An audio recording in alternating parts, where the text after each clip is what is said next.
Ok, vestibulando, estamos aqui de volta com nossos alunos, o aluno do professor Luiz Carlos, hoje aula de Química comigo, professor Luiz Carlos Noronha.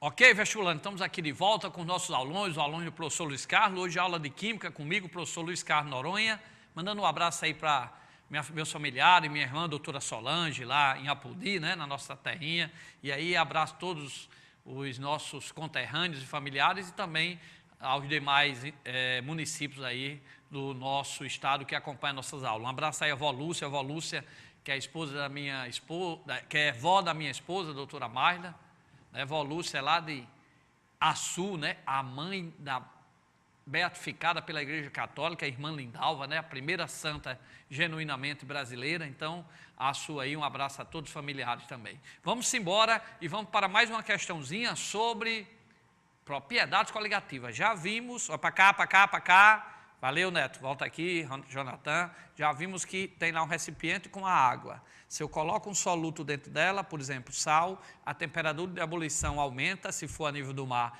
não ferve mais a 100 graus, vai para 101, 102. A temperatura de fusão baixa, não vai mais para a 0 graus Celsius, vai para -1, -2.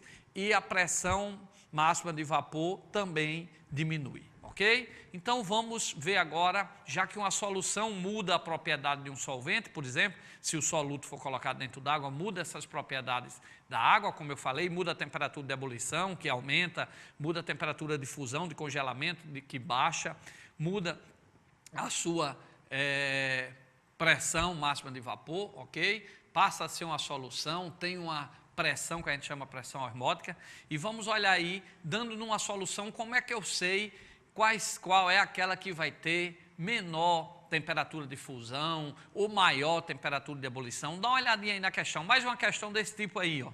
Considera as seguintes amostras. Aí ele deu uma solução de bromato de cálcio aí, ó, com 0,1 molar, 0,1 mol por litro, né? Aí botou aí, ó, o brometo de sódio, né, o sulfato de potássio, sacarose, o ácido clorídrico, e botou aí para você, ó, CaBr2, NaBr, e deu a molaridade de cada uma, 0,1, 0,2, 0,5, 0,1, e quer saber o quê? Admitindo que o ácido esteja totalmente ionizado. O ácido são ligações covalentes, é uma molécula, então ele se ioniza, e que os sais estejam totalmente dissociados. Os sais não são moléculas, né, como o nosso sal de cozinha, NaCl, então ele se dissocia em quem? Em Na+, e Cl-. Tá? Enquanto o ácido, por exemplo, HCl, ele se ioniza em H+ e Cl-. É importante saber essa literatura. Um sal, por não ser molécula, ele se dissocia, a dissociação iônica, e o ácido, ele se ioniza. Então, vamos lá. Admitindo que o ácido esteja totalmente ionizado e que os sais estejam totalmente dissociados, qual será a ordem crescente de seus pontos de ebulição? Então, olha lá, ele deu, se eu fosse olhar aqui direto, 0,1, 0,2, 0,2, 0,1, quem é a mais concentrada? Sacarose. Se eu fosse olhar assim direto, eu dizia que quem teria ponto de ebulição maior é a sacarose, porque ela está mais concentrada, significa que ela tem mais soluto. Olha para cá, se botou mais soluto dentro d'água, a solução ficou mais concentrada, a temperatura de ebulição, em vez de ferver de 100, vai ferver mais ainda, 105, 106, a mais concentrada. Agora, eu não posso olhar só esse fator, volta para lá, volta para a telinha. Eu não posso olhar só esse fator, eu tenho que olhar o quê? A dissociação e a ionização. Teoricamente, essa aqui seria mais concentrada, então essa teria maior ponto de ebulição. Como ele perguntou, qual tem maior ponto de ebulição? Teoricamente, assim, em princípio, eu podia cometer esse erro de só olhar qual é a mais concentrada. A mais concentrada é a sacarose, então essa aqui tem mais soluto, significa que a temperatura de ebulição vai ser a maior possível. Por exemplo, se a água fervesse no nível do mar a 100 graus Celsius, com essa concentração enorme ia ferver a 105, essa aqui com 0,1 ia ferver a 101, essa com 0,2 a 102, então eu ia pensar que a maior temperatura de ebulição é essa por ser mais concentrada. Mas lembre-se que quando esses sais entram dentro d'água, ocorre a dissociação. Então, por exemplo, o CaBr2, eu tenho aqui 0,1, mas ele vai dissociar em um CA, né, o cátio CA, e 2 BR. Então, na verdade, ele vai formar aqui, ó, 3 partículas. Como está 100% ionizado, em vez de 0,1 vai ser quem? 0,3, porque multiplica por 3 partículas. Isso a gente vê direitinho em estequiometria. Vou apagar de novo, ó. Então aqui é CA1, BR2, vão ser 3 partículas. 3 vezes 0,1 vai dar quanto? 0,6. Aqui, ó, o NaBr vai separar quem? NaBr vai separar em quê? Um Na e um Br, porque é um sal, ele dissocia o Na positivo, o Br menos, então ele vai formar 2, então vai ser 2 vezes 0,2, já vai dar quanto? 0,4. Então, observe que o CaBr2 já deu 0,6, deu maior do que a sacarose, 0,5, ok? Beleza? Então, vamos apagar aqui, rapidinho, e vamos fazer para os outros sais, para ter uma noção. Então, aqui ficou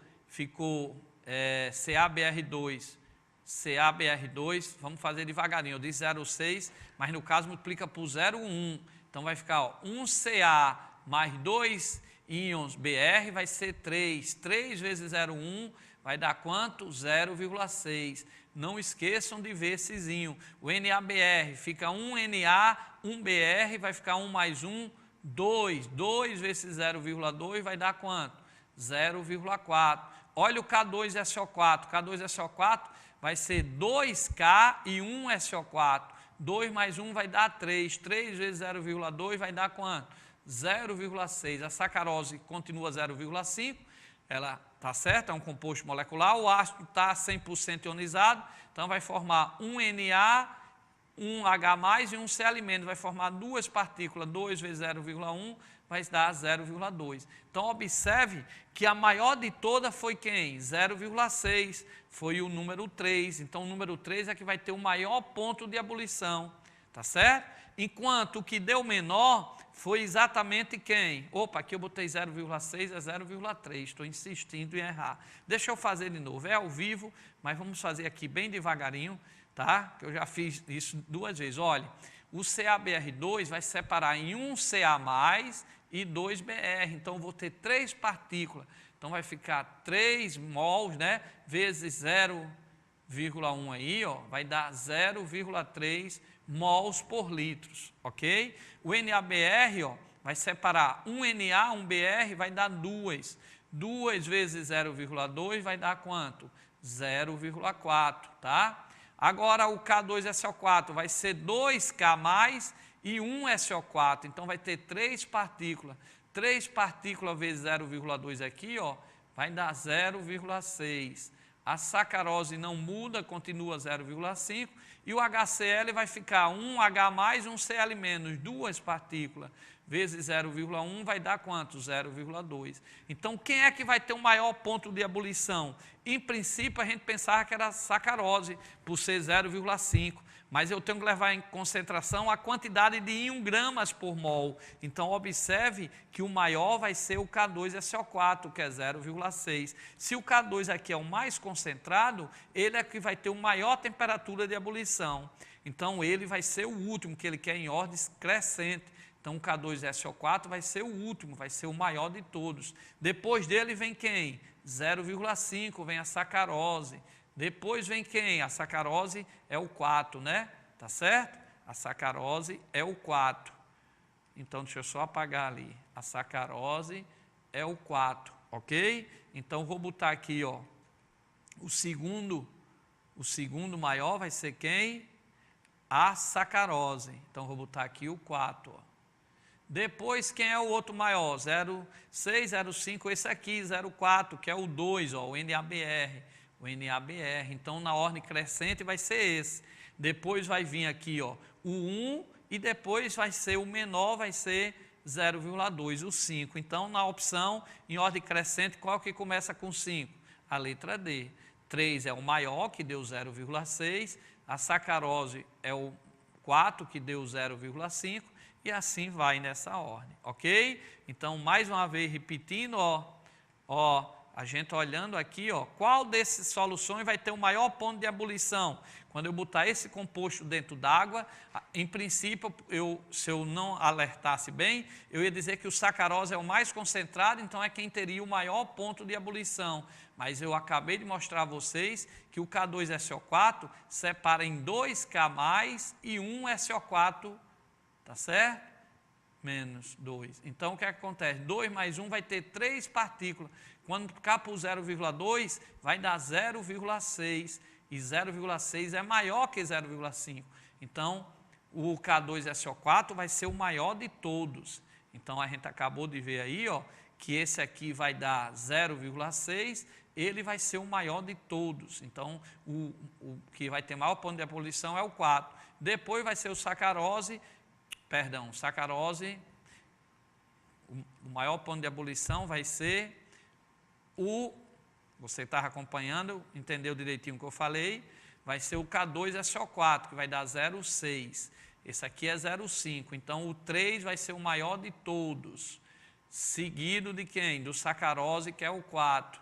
Seguido de quem? A gente viu que o outro maior seria esse aqui, ó. O NABR, que seria 1 NA com BR2, 2 vezes 0,2, 0,4. Então, seria o 2, né? Aí, na sequência, o 1 e o menor de todos seria o HCl. Então, o HCl ele é o 5, então começaria com 5. Qual é a opção que começa com 5? A opção que começa com 5 é qual? A letra D.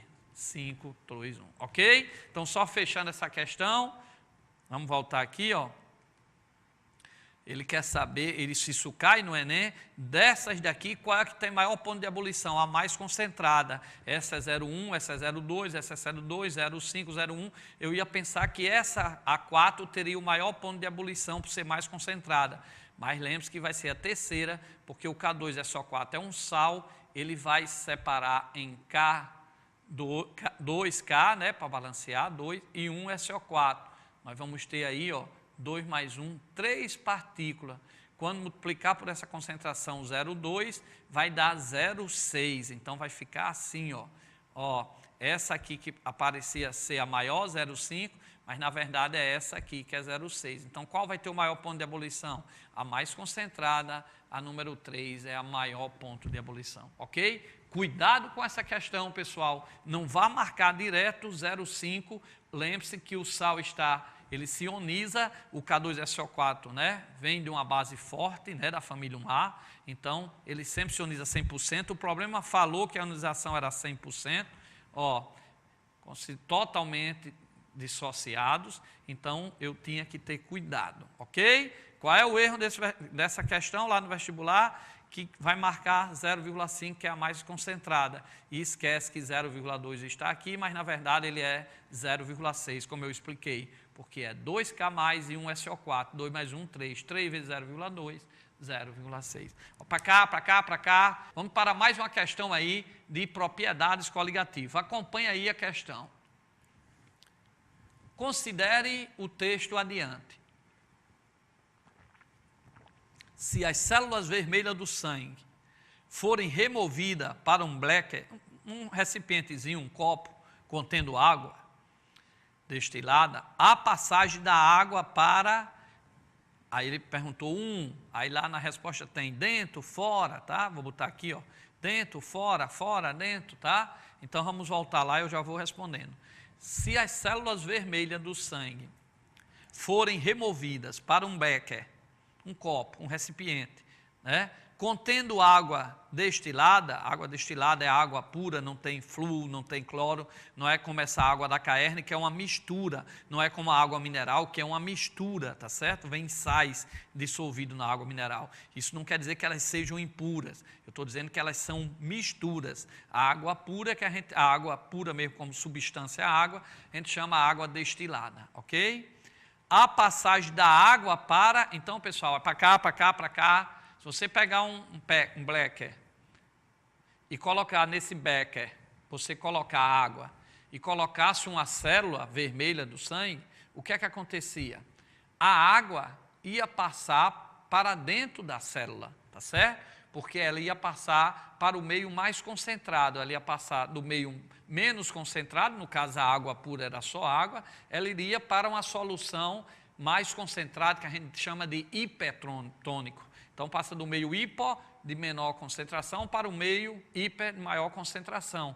E chegando lá, ela ia fazer com que essa água entrasse dentro da célula através de uma membrana semipermeável, ocorrendo a osmose, ok? Então, voltando lá para a telinha, ó, se as células vermelhas do sangue fossem removidas para um becker contendo água destilada, a passagem da água para dentro das células. Então, a célula ia inchar, ok? 2. Se as células forem colocadas numa solução salina de sal concentrada, a migração dá. Então, nesse caso, a célula ia ser colocada não na água, mas numa solução de água e sal muito concentrada. Então, a água ia sair da célula para a concentração, porque sai do meio menos concentrado, hipotônico, para o mais concentrado, hipertônico, ok? Então, ia sair água, a migração da água para... o primeiro a gente viu para dentro da célula, e segundo ia sair para fora, tá certo? Por quê? Porque a concentração concentrada de sal ia fazer com que a água saísse de dentro da célula para a solução mais concentrada, que é o sal, ok? Ou seja, ia sair da célula do meio hipotônico para a concentração de sal concentrada, que é um hipertônico. Então ia para fora. Com U, então, as células iam ficar o quê? Elas iam diminuir de tamanho. Então, ele colocou aí o que nas opções? Ó, enrugamento, tá certo? Então, enquanto na primeira que eu botei uma célula do sangue dentro da água pura, a água ia passar para dentro da célula, então ia passagem da água para dentro da célula.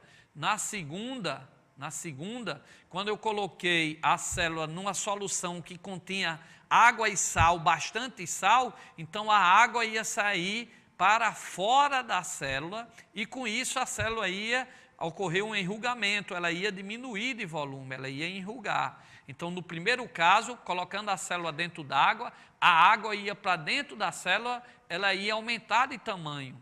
No segundo caso, colocando a célula dentro de uma água com bastante sal, bem concentrada, a água ia sair da célula, de fora da célula, e ela ia enrugar, ela ia ficar menor. Então, ficaria o quê? Ficaria dentro, no primeiro caso, colocando a célula dentro d'água, num recipiente com água, a água ia para dentro da célula. No segundo caso, colocando a célula numa solução com água e sal, a água ia sair da célula, ia para fora da célula, e a célula ia ficar enrugada, tá certo? Ok? E a última pergunta ele faz: as soluções projetadas para as injeções endovenosas devem ter, endovenosa tem que ter a mesma pressão para onde ela vai ser aplicada. Então, essas injeções têm que ter pressão bem próxima das soluções contidas na célula. Então, a gente teria aí que resposta? A letra A, dentro, quando botei a célula dentro da água, a água vai para dentro da célula. Segundo ponto, quando eu botei a célula dentro de água com sal, a água sai da célula e vai para o sal, que está muito concentrado, então vai para fora da célula. A célula diminui, fica enrugada, um enrugamento, e soluções endrovenosas tem que ter a mesma pressão osmótica. Então, correta a letra A. Então, repetindo aí rapidamente, para a gente fechar aí, já está chegando nosso horário, tá? Vai encerrar aí nossa aula. Olha só, se as células vermelhas do sangue forem removidas para um becker contendo água, a passagem da água para dentro da célula. Então, o primeiro ponto seria dentro da célula, tá certo? Outro ponto, se as células forem colocadas numa solução de sal concentrada, a migração da água para fora da célula, porque colocou a célula agora no sal concentrado, sai água da célula com o enrugamento da mesma, ok? E o quarto ponto ele disse, ó, As soluções projetadas para injeções endovenosas devem ter mesma pressão endovenosa, vai ser na veia, tem as pressões lá que não deixa a água entrar, diluir no nosso sangue. Então, se eu vou dar uma injeção endovenosa, tem que ter a mesma pressão osmótica das células, porque olha para cá, para cá, para cá. Quando eu tenho uma solução, uma concentração, ela tem uma molaridade, então toda a solução vai ter o que a gente chama de pressão osmótica. Então, se é uma injeção endovenosa, tem que ter a mesma pressão osmótica lá da célula, ok? Então, resposta, olha aí rapidinho na tela. Quando eu botei a célula num copo com água, a água vai para dentro da célula.